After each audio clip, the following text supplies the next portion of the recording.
जय श्री कृष्ण दोस्तों, बीएसएनआर फैमिली में आपका स्वागत है। दोस्तों, सावन का महीना बहुत ही श्रेष्ठ माना जाता है।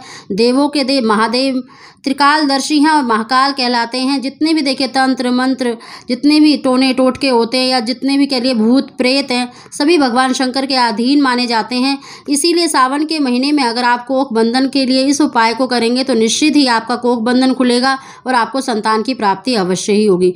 दोस्तों, जिन भी बहनों को देखिए अभी तक कोई संतान नहीं है, शादी के कई साल हो गए हैं, उन्होंने डॉक्टरी चेकअप भी करवाया, बहुत इलाज भी करवा लिया, लेकिन फिर भी उनको संतान की प्राप्ति नहीं हो पा रही।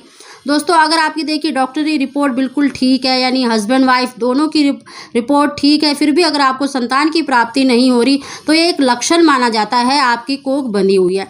जिन भी बहनों को देखिए गर्भधारण तो हो जाता है लेकिन कुछ समय बाद मिसकैरेज हो जाता है, और या जिन बहनों को देखिए संतान होने के बाद मृत्यु को प्राप्त हो जाती है, या जिन बहनों को देखिए सिर्फ कन्या संतान होती है और लड़के के समय पर गर्भधारण नहीं हो पाता, या फिर गर्भधारण होने के बाद मिसकैरेज हो जाता है, तो इसे देखिए मृत्युवस्या का दोष कहा जाता है और कोख बंधन का भी संकेत माना जाता है। दोस्तों, अगर आपको ये लक्षण है तो आप निश्चित से यकीन मानिए आपकी कोख बंधी हुई है, और जब तक कोख बंधन नहीं खुलेगा तो आपको संतान की प्राप्ति नहीं हो पाएगी।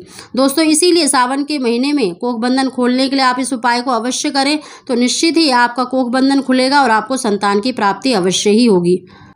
दोस्तों, उसकी जानकारी देने से पहले अगर अभी तक आपने मेरा चैनल सब्सक्राइब नहीं किया तो सब्सक्राइब अवश्य ही कर ले, बगल में बेल आइकन को दबा दें जिससे मेरी आने वाली सभी वीडियो का नोटिफिकेशन सबसे पहले आप तक पहुंच सके।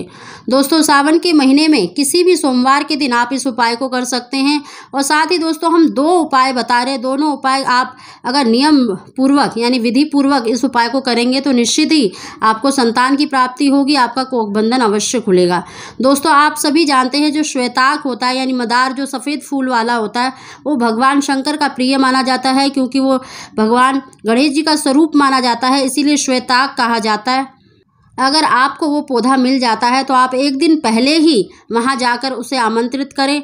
दोस्तों, सबसे पहले तो उसी की कोशिश करें कि आपको सफ़ेद फूल वाला मदार मिल जाए। अगर बाई चांस आपको नहीं मिल पा रहा है तब आप नीले फूल वाला मदार भी ले सकते हैं, लेकिन दोस्तों दोनों का नियम एक ही है कि आपको एक दिन पहले ही जाकर या कुछ घंटे पहले ही जाकर आमंत्रित करना है।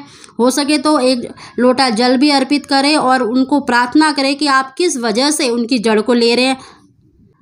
सावन का महीना है और देखिए जो मदार होता है वो गणेश जी का स्वरूप माना जाता है, यानी भगवान शंकर का प्रिय पुत्र स्वरूप माना जाता है। तो आप सच्चे मन से प्रार्थना अवश्य करें कि हे मदार, हम आपकी इस जड़ को कल लेने आएंगे, इस कार्य के लिए हम आपकी जड़ को ले रहे हैं, तो आप हमारी मनोकामना अवश्य पूरी करें। इस तरह से अगर आप कहते हैं, प्रार्थना करते हैं, और साथ ही अगर आप कुछ देखिए अगर अक्षत ले गए हैं तो अक्षत रख दें, या फिर आप धूप दीप जलाकर प्रार्थना अवश्य करें। और कुछ घंटों के बाद, अगर ज़्यादा दूर है तो कुछ घंटों के बाद, नहीं तो आप दूसरे दिन जाकर मदार की जड़ को ला सकते हैं। दोस्तों, उसको देखिए घर में लाकर उसी तरह से सिद्ध करना है जिस तरह से आप रवि पुष्य योग में करते हैं। दोस्तों, आपको कच्चे दूध और गंगा जल से धोकर उसको देखिए चंदन अक्षत मतलब लगाकर धूप दीप दिखाकर गणेश जी के किसी भी मंत्र का ओम गण गणपते नमः, ओम गणेशाय नमः, या फिर आप ओम पार्वती प्रिय नंदनाय नमः, ओम पार्वती प्रिय नंदनाय नमः का 11-21 बार उच्चारण अवश्य करें, उसको सिद्ध कर लें। और उसके बाद देखिए सावन के किसी भी सोमवार के दिन आपको उसे वहाँ लेकर जाना है। साथ में दोस्तों आपको देखिए एक शहद की शीशी भी लेके जानी है। आप कोई भी छोटी शहद की शीशी लेकर जाएं और दोनों वस्तु को लेकर आप शिव मंदिर में जाएं, वहाँ पर मतलब शिवलिंग पर जलाभिषेक करें या पंचामृत से अभिषेक करें, चंदन अक्षत लगाएं, और पूजा करने के बाद आपको शिवलिंग पर उस मदार की जड़ को अर्पित कर देना है, चढ़ा देना है, और साथ में आपको शहद की शीशी भी चढ़ा देनी है। भगवान शंकर का देखिए धूप दीप करके आरती करें, और वहाँ पर आपको मंदिर में ही ओम नमः शिवाय का एक माला का जाप अवश्य करना है, और महाकाल से यानी भगवान शंकर से सच्चे मन से प्रार्थना अवश्य करनी है कि देवों के देव महादेव आप जगत पिता हैं, हमें भी संतान सुख प्रदान करें। अगर पुत्र की कामना है तो पुत्र प्राप्ति के लिए प्रार्थना करें।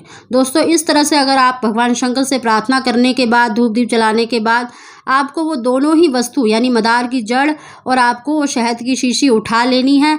साथ ही दोस्तों जब ये उपाय करें तो कोशिश करें आप ब्रह्म मुहूर्त में करें। दोस्तों, इस उपाय को चुपचाप करें कि कोई आपको टोके ना। जब अगर कोई आपको टोक देता है तो फिर वो उपाय इतना सफल नहीं हो पाता है, तो कोशिश करें ब्रह्म मुहूर्त में जाकर इस उपाय को करें। और सोमवार के दिन ही आपको लाल या पीले कपड़े में मदार की जड़ को अपनी कमर में धारण कर लेना है दोस्तों। साथ ही आपको देखिए मंगलवार यानी सावन के मंगलवार या फिर शनिवार के दिन आपको ये जो दूसरा उपाय है उसे करना है दोस्तों। जो आपने शहद की शीशी शिवलिंग पर चढ़ाई है उसको आपको देखिए एक मिट्टी का कोई भी बर्तन ले लेना है, कोई कुल्हड़ ले लें, कोई हांडी ले लें छोटी सी जिसमें वो शहद आ जाए दोस्तों। उसे मंगलवार के दिन या फिर मतलब शनिवार के दिन जिस भी स्त्री के देखिए संतान नहीं हो रही है या फिर मिसकैरेज बार बार होता है या फिर बच्चा होने के बाद मृत्यु को प्राप्त हो जाता है तो उसके ऊपर से उस शहद को देखिए उस हांडी में डालकर उस औरत के ऊपर से आपको 7 बार उसार लेना है। आप क्लॉकवाइज यानी सीधी तरफ से ही 7 बार उसार दें और शमशान की मिट्टी में उसको दबा देना है या शमशान से टच होती हुई मिट्टी में आपको इसे दबा देना है। यकीन मानिए आपको निश्चित ही सभी दोषों से, सभी कोख बंधन से, कैसा भी बंधन हो सभी से मुक्ति अवश्य मिलेगी दोस्तों। सावन के महीने में आपको एक बार इस उपाय को अवश्य करना है। कोशिश करें दोस्तों अगर आपको सफ़ेद फूल वाला मदार मिल जाए तो बहुत ही श्रेष्ठ है क्योंकि शास्त्रों में उसी का वर्णन किया गया है। अगर आपको ना मिले तो आप नीले फूल वाला भी मदार ले सकते हैं दोस्तों। जिस प्रकार मैंने बताया है उसी विधि से आपको करना है। एक दिन पहले जाकर आमंत्रित अवश्य करें और सच्चे मन से करें तो महाकाल की कृपा से आपको निश्चित ही कोखबंधन खुलेगा और संतान की प्राप्ति अवश्य ही होगी दोस्तों। इस उपाय को आपको देखिए गुप्त तरीके से करना है, इसलिए कोशिश करें कि सोमवार के दिन जो आप उपाय कर रहे हैं वो आप ब्रह्म मुहूर्त में ही करें और उसी दिन आपको उस मदार की जड़ को अपनी कमर में धारण कर लेना है दोस्तों। अगर आप इस उपाय को करेंगे तो निश्चित ही आपको संतान की प्राप्ति होगी, भगवान शंकर की कृपा आप पर अवश्य होगी। साथ ही दोस्तों देखिए सावन का महीना है तो सावन के 4 सोमवार है, आप चारों सोमवार में व्रत अवश्य करें, भगवान शंकर का पूजन अवश्य करें। जो हम चैनल में उपाय बताते हैं उनको भी अवश्य करें तो भगवान शंकर की कृपा से आपको संतान की प्राप्ति अवश्य होगी। जिन भी बहनों को देखिए पुत्र की कामना है तो उन्हें पुत्र की प्राप्ति अवश्य ही होगी दोस्तों। अगर आपको हमारी जानकारी वीडियो पसंद आई हो तो इसको लाइक अवश्य ही करें। आप सभी को जय श्री कृष्णा।